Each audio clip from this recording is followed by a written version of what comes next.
Okay, so continuing on, now I'm going to show you where you can find all of the backend files. So for listings, remember listings is an app, so anything that controls the logic you can find in the views.py folder.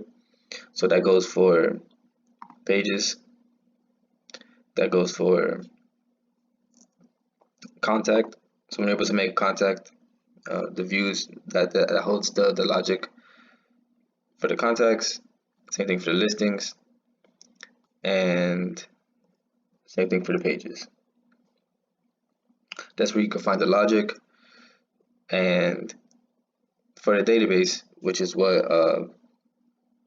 how you're able to render the information dynamically, could be found in the models.py folder.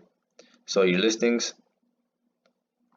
if we click on it, this is the model for the listing, and as you can see, there's all the information that you can see in the admin area and also displayed through the front end.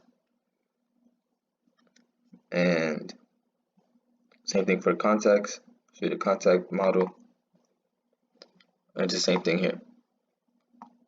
All of this will be displayed in the admin side, and this is where you can find it, or you can modify, you can add some things if you want, but you can find that in the models.py. And that brings us to the end of this video. Thank you.